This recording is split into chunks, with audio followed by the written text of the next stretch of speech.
and Mrs. Dursley of number 4 Privet Drive were proud to say that they were perfectly normal. Thank you very much. They were the last people you'd expect to be involved in anything strange or mysterious, because they just didn't hold with such nonsense.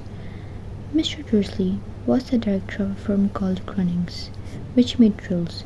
He was a big, beefy man with hardly any neck, although he did have a very large moustache.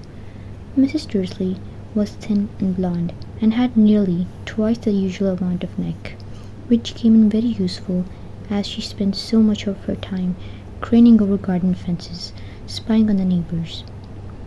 The Dursleys had a small son called Dudley, and in their opinion there was no funner boy anywhere. The Dursleys had everything they wanted, but they also had a secret, and their greatest fear was that somebody would discover it. They didn't think they could bear it if anyone found out about the Potters. Mrs. Potter was Mrs. Dursley's sister, but they hadn't met for several years. In fact, Mrs. Dursley pretended she didn't have a sister, because her sister and her good-for-nothing husband were as un-Dursleyish as it was possible to be. The Dursleys shuddered to think what the neighbors would say if the Potters arrived in the street. The Dursleys knew that the Potters had a small son too, but they had never ever seen him. This boy, was another good reason for keeping the Potters away. They didn't want Dudley mixing with a child like that. When Mr. and Mrs. Dursley woke up on the dull, grey Tuesday, our story starts. There was nothing but the cloudy sky outside to suggest that strange and mysterious things would soon be happening all over the country. Mr. Dursley hummed as he picked out his most boring tie for work, and Mrs. Dursley gossiped away happily as she wrestled the screaming Dudley into his high chair. None of them noticed a large tawny owl flutter past the window. At 8:30, Mr. Dursley picked up his briefcase, pecked Mrs. Dursley on the cheek, and tried to kiss Dudley goodbye but missed, because Dudley was now having a tantrum and throwing his cereal at the walls. Little Tyke chortled Mr. Dursley as he left his house. He got into his car and backed out of number 4's drive. It was on the corner of the street that he noticed the first sign of something peculiar. A cat reading a map. For a second, Mr. Dursley didn't realize what he had seen. Then he jerked his head around to look again. There was a tabby cat standing on the corner of Privet Drive, but there wasn't a map in sight. What could he have been thinking of? It must have been a trick of the light. Mr. Dursley blinked and stared at the cat. It stared back. As Mr. Dursley drove around the corner and up the road, he watched the cat in his mirror. It was now reading the sign that said Privet Drive. No, looking at the sign, cats couldn't read maps or signs. Mr. Dursley gave himself a little shake and put the cat out of his mind.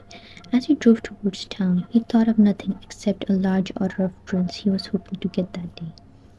But on the edge of town, drills were driven out of his mind by something else. As he sat in the usual morning traffic, he couldn't help noticing that there seemed to be a lot of strangely dressed people about. People in cloaks. Mr. Dursley couldn't bear people who dressed in funny clothes. The get-ups you saw on young people. He supposed this was some stupid new fashion. He drummed his fingers on the steering wheel, and his eyes fell on a huddle of these weirdos standing quite close by. They were whispering excitedly together. Mr. Dursley was enraged to see that a couple of them weren't young at all. Why, that man had to be older than he was and wearing an emerald green cloak. The nerve of him! But then it struck Mr. Dursley that this was probably some silly stunt. These people were obviously collecting for something. Yes, that would be it. The traffic moved on, and a few minutes later Mr. Dursley arrived in the Grunnings car park, his mind back on drills. Mr. Dursley always sat with his back to the window in his office on the 9th floor. If he hadn't, he might have found it harder to concentrate on drills that morning. He didn't see the owls swooping past in broad daylight. The people down in the street did. They pointed and gazed open-mouthed as owl after owl sped overhead. Most of them had never seen an owl even at night time. Mr. Dursley, however, had a perfectly normal owl-free morning. He yelled at 5 different people, he made several important telephone calls, and shouted a bit more. He was in a very good mood until lunchtime, when he thought he'd stretch his leg and walk across the road to buy himself a bun from the baker's opposite. He'd forgotten all about the people in cloaks until he passed a group of them next to the baker's. He eyed them angrily as he passed. He didn't know why, but they made him uneasy. This lot were whispering excitedly, too, and he couldn't see a single collecting tin. It was on his way back past them, clutching a large doughnut in a bag, that he caught a few words of what they were saying. The Potters, that's right, that's what I heard. Yes, their son, Harry. Mr. Dursley stopped dead. Fear flooded him. He took back at the whispers as if he wanted to say something to them, but thought better of it. He dashed back across the street, hurried up to his office, snapped at his secretary not to disturb him, seized his telephone, and had almost finished dialing his home number when he changed his mind. He put the receiver back down and stroked his moustache, thinking, no, he was being stupid. Potter wasn't such an unusual name. He was sure there were lots of people called Potter who had a son called Harry. Come to think of it, he wasn't even sure his nephew was called Harry. He'd never even seen the boy. It might have been Harvey or Harold. There was no point in worrying Mrs. Dursley. She always got so upset at any mention of her sister. He didn't blame her if he'd had a sister like that, but all the same, those people in cloaks. He found it a lot harder to concentrate on drills that afternoon, and when he left the building at 5 o'clock, he was still so worried that he walked straight into someone just outside the door. Sorry, he grunted, as a tiny old man stumbled and almost fell. It was a few seconds before Mr. Dursley realized that the man was wearing a violet cloak. He didn't seem at all upset at being almost knocked to the ground. On the contrary, his face split into a wide smile, and he said in a squeaky voice that made passers-by stare, "Don't be sorry, my dear sir, for nothing could upset me today. Rejoice, for you know who has gone at last. Even muggles like yourself should be celebrating this happy, happy day." And the old man hugged Mr. Dursley around the middle and walked off. Mr. Dursley stood rooted to the spot. He had been hugged by a complete stranger. He also thought he had been called a muggle, or whatever that was. He was rattled. He hurried to his car and set off home, hoping he was imagining things, which he had never hoped before, because he didn't approve of imagination. As he pulled into the driveway of number 4, the first thing he saw, and it didn't improve his mood, was a tabby cat he'd spotted that morning. It was now sitting on his garden wall.